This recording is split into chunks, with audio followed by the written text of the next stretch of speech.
Hello, everybody, and welcome to the X Factor with the Crypto Hipster. This is March 3rd. This is episode 29. Week after week, block after block, I bring you the X Factor with the Crypto Hipster, which is the walk around the world in the news of crypto and blockchain. And we are going to kick off today with a news update. We don't usually do that, but today's update is very important for Ethereum. And the Ethereum core developers have pushed the Shanghai upgrade to early April. Ethereum developers have moved it back by a few weeks. That was announced yesterday. It was initially slated for late March. Now it'll be middle April. Just not a bad uh, delay to get things right. Uh, During the meeting yesterday, the core developers came to the consensus that the hard fork would occur about a fortnight after the Goerli testnet launch, which has been slated for March 14. The Goerli testnet will be the final dress rehearsal for Shanghai. And what does the Shanghai do? The Shanghai upgrade to Goerli will be the last chance for Ethereum clients and staking providers to ensure that Shanghai hard fork can go through smoothly. The long awaited Shanghai upgrade will allow the phased withdrawal of Ethereum staked on the Beacon chain. To maintain network stability and security, ETH withdrawals will be dynamic and dependent on how many validators there are exiting at the same time. Validators must undergo a two-stage process involving an exit queue and a withdrawal period, so it will gradually happen over time. So, my question to my audience is this delay a good thing? Is it a bad thing? What do you overall think about the Shanghai upgrade? Okay. And another piece of news, and I don't usually cover this company, but I am now because they did a survey. Ripple survey 97% of payment firms believe in the power of crypto. You can include Crypto Hipster publications in that 97% to make it 97.01%. But let's see. The global payments industry is bullish on the potential of cryptocurrencies and blockchain to enable faster and cheaper transactions, according to the Ripple survey. Blockchain-based digital payment network Ripple, the Faster Payments Council FBC payment organization, issued a report yesterday, March 2nd, covering the opportunities of crypto-enabled payments. The report, titled Transforming the Way Money Moves, provides insights on global crypto payment trends based on a survey sent to over 950 FPC subscribers, including analysts and CEOs across 45 countries. Their survey included 281 respondents addressing 25 questions and on blockchain uses and benefits. According to the results, nearly everyone surveyed, 97%, believe crypto and blockchain technology will have a significant role in enabling faster payments in the next 3 years. More than half surveyed said payment executives believe that most merchants will accept crypto payments within 1 to 3 years. 27% of respondents among the Middle East and African executives believe the majority of merchants will be crypto friendly by 2024. Looks like the only place that's not crypto friendly is the entity in Washington called the SEC, and they need to be brought into line. Let me know your thoughts on the Ripple survey. Okay, and then we have one more piece of global news. The International Monetary Fund prefers to regulate crypto instead of banning it. Well, that's a breath of fresh air, man. Come on now. The International Monetary Fund would prefer to differentiate and regulate crypto assets rather than enforce and outright ban through the nuclear option. Wow. The nuclear option will remain on the table for now. They're going to nuclear. They're going to try. They ain't going to nuke anything. Speaking on the sidelines of the G20 finance ministers meeting in Bangalore, India, IMF Managing Director Kristalina Georgieva explained how the UN financial agency views digital assets and what it would like to see in terms of regulation. Uh, she says, we are very much in favor of regulating the world of digital money. And this is a top priority. Okay. Our first objective is to differentiate between central bank digital currencies that are backed by the state and publicly issued crypto assets and stablecoins. Okay. So you can distinguish between USDC, USDT, and country fiat devaluing ones. Okay, that's smart. Um, you know, so let me know your thoughts. What do you think? What do you think about stablecoins and their future? I know I talk about stablecoins a lot, but when you look at the value of the dollar over the past 100 years, $1 100 years ago will be 15 cents today. So it's deflationary all the time. But hey, the IMF thinks it's not. The IMF is completely entitled to think whatever it is to think. Let's go to the US, or as cases, let's me stay in the US to start with. Okay. Celsius. Celsius custody customers finally begin withdrawals 263 days after the freeze. Celsius users with funds held in the custody program, not the earn program, but the custody program, have finally begun to withdraw funds. But there are delays due to backlogs. And yeah, why wouldn't there be backlogs? Some customers have reported being able to withdraw funds for the first time. According to numerous social media posts, certain customers who held funds in custody have been overjoyed that they were finally able to withdraw their funds from the lender. Thank you. My money wasn't in custody, it was an earn. But this is for custody. Customers report they received an email a few weeks ago listing those were eligible to move their funds. Congratulations. While some users were whitelisted wallets ahead of the withdrawal, received their funds within minutes, others pointed to large delays. There's a backlog. So be patient. Wait for your money to show up. If you have gotten your money, congratulations. And let me know your thoughts about this whole entire process. Now, let's talk about something we mentioned before, SEC. SEC objection to Voyager Finance U.S. deal is being questioned by a U.S. judge.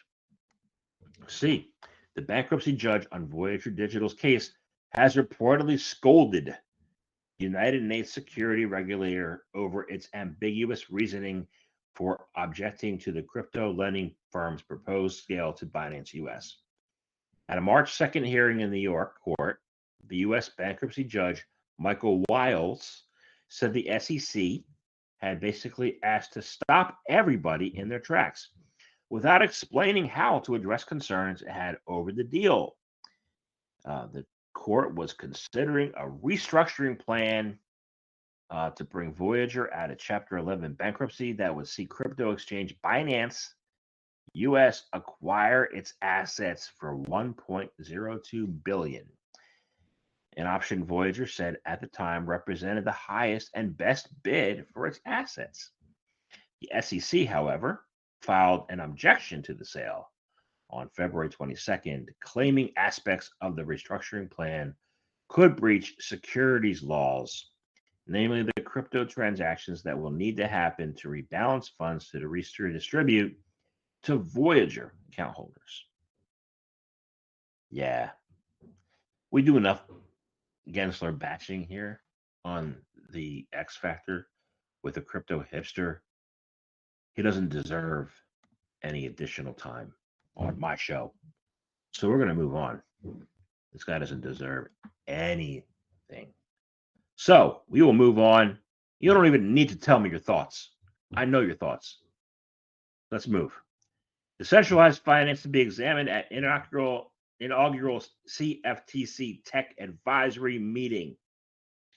The U.S. commodities regulator is set to take a close look at the decentralized finance space in an upcoming meeting of its tech committee, where it has also invited crypto industry executives to present. The Commodities Future Trading Commission announced on March 1st, which was Wednesday, that the agenda for the March 22 meeting of its Technology Advisory Committee will include a panel on exploring issues in decentralized finance. What do you think the issues are, or what do you think they should be? I know one. Allow retail to receive and earn yield instead of just having to buy scratch-off lotto tickets. That's one. But at this meeting, other panels will explore responsible artificial intelligence development and possible threats arising from AI, along with cybersecurity threats to financial markets.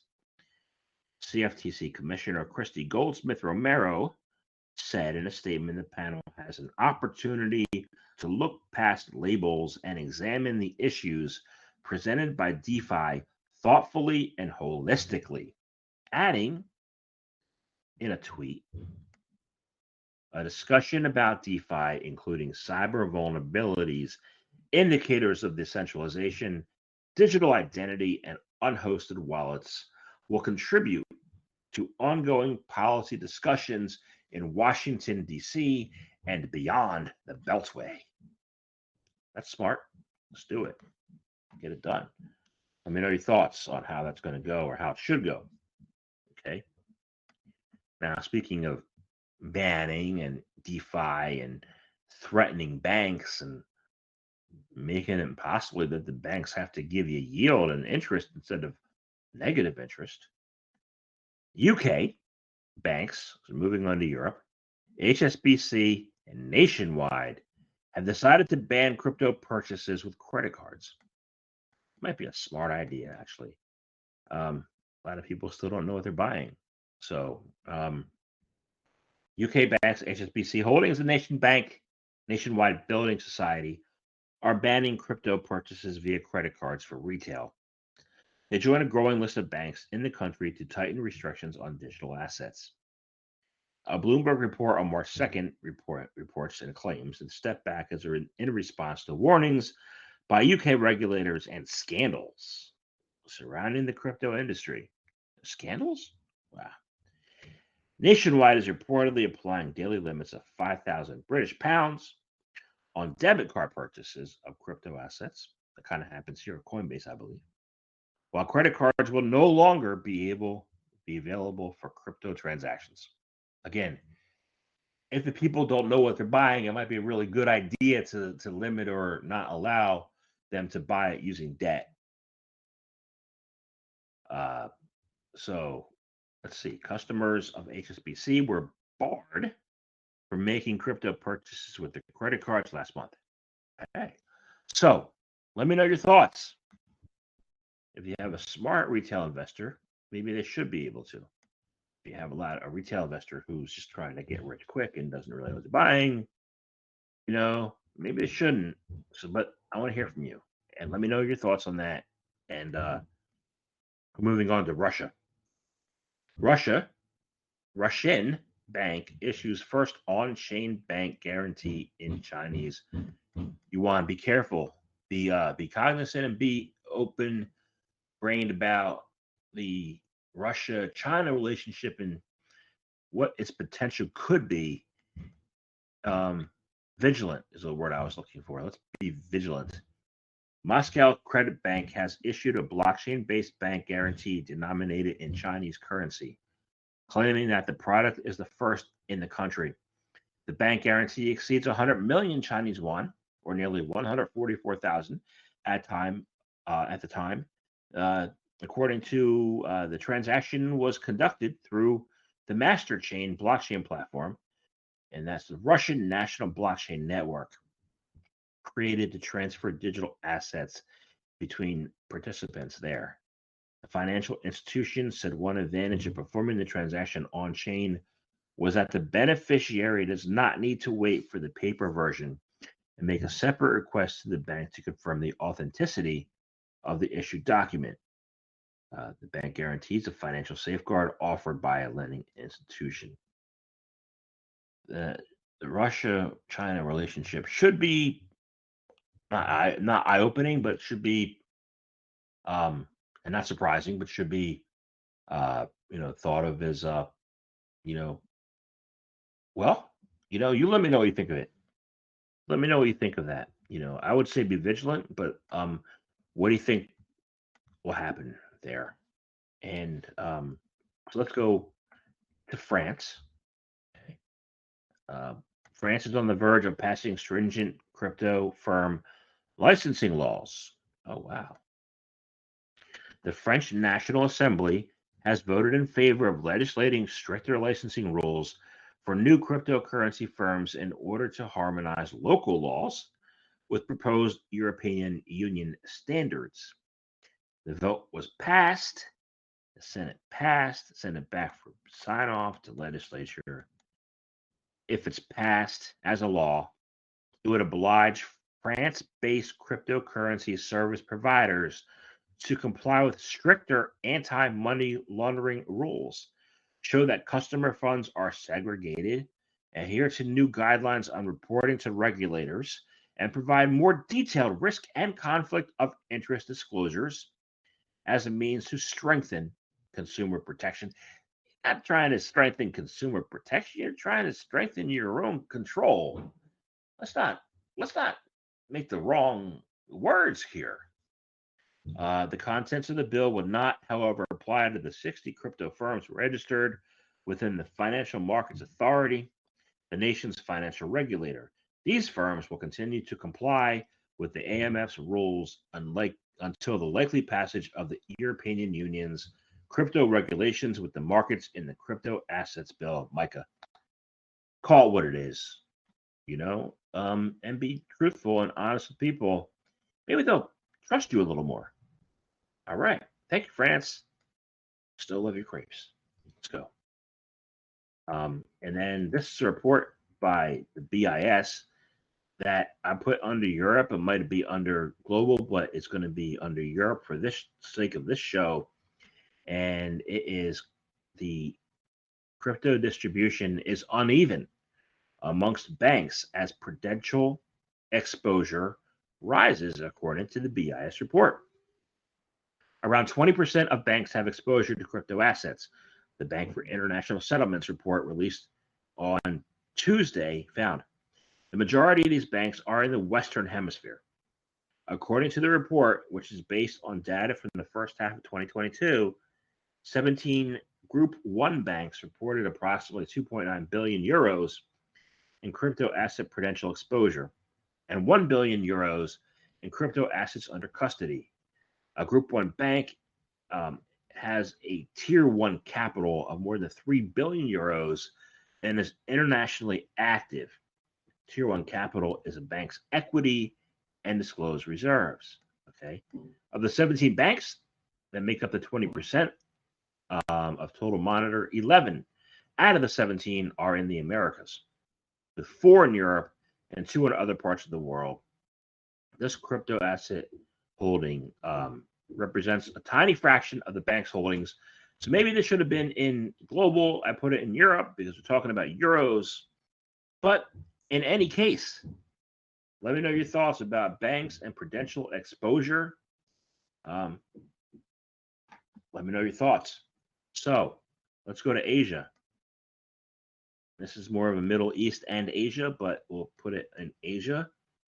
The Polygon and Mercy Corps bring blockchain to underserved communities. Blockchain technology continues to make its way mainstream as companies push for adoption. A new partnership announced yesterday between the Polygon blockchain network and Mercy Corps Ventures, the investment arm of the humanitarian organization Mercy Corps, focuses on bringing blockchain education and opportunities to underserved communities. According to an announcement, the new partnership has 3 primary objectives. These objectives include funding blockchain pilots that enable access to the financial system, blockchain hackathons, and with developers serving users in emerging markets and creating blockchain bootcamp roadshow in areas where Mercy Corps has a presence. The um, partners believe these efforts can help provide educational and informational sessions for local educational institutions, NGOs, and other organizations. Last month, Mercy Corps Ventures launched its Crypto for Good Fund 2, which aims to launch a series of pilots for global financial inclusion and climate resiliency. Okay.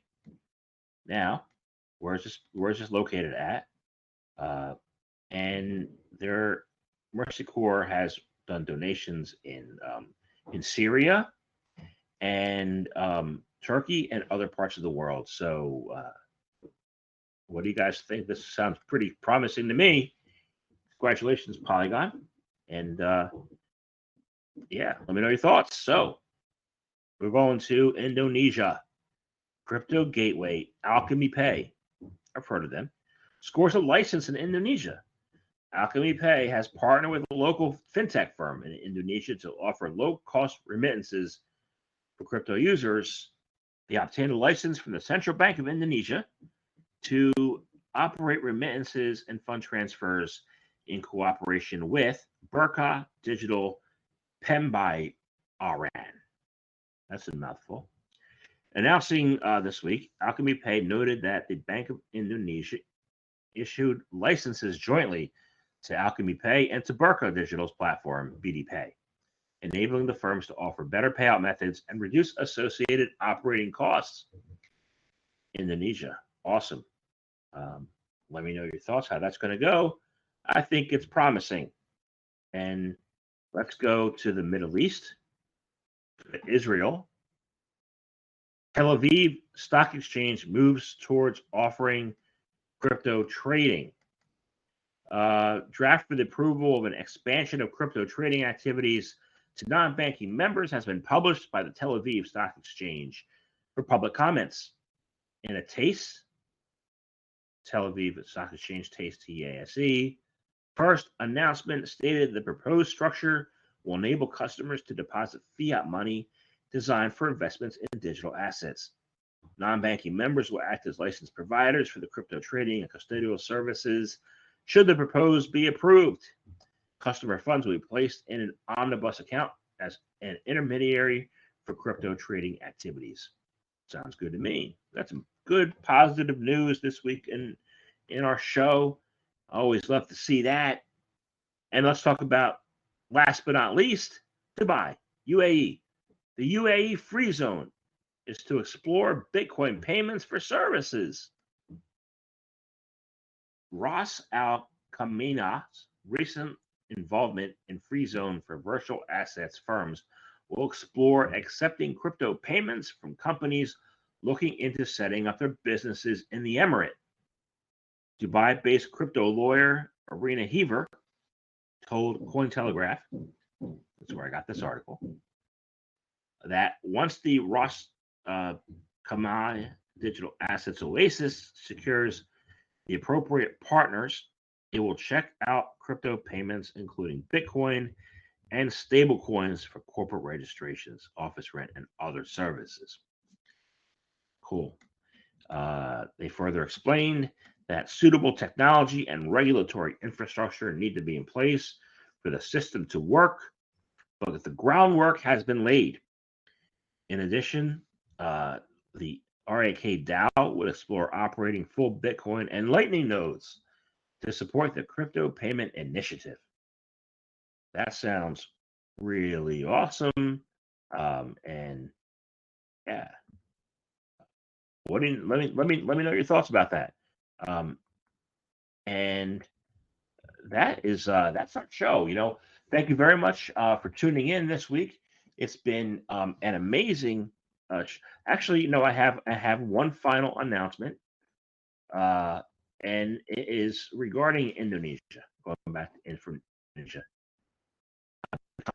and the Crypto Hipster podcast is a digital sponsor for it. and it is Crypto Asian 2023. One vision, one community, one economy.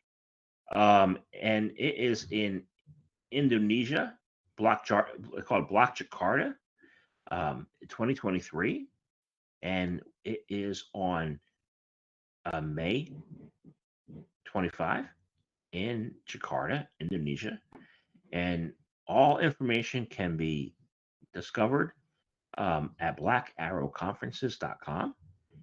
You can register for it there. You can see the agenda. You can do a lot, and you can attend. And it is going to be, like I said, 25th of May, 2023. It's a all full day event, and it's going to be amazing. And they got some awesome. Looking at the speakers and keynotes, they got some really, really, really awesome keynote speakers here, and they come from different countries in the region: Indonesia, Singapore, Thailand, Malaysia, you name it. It's going to be wonderful.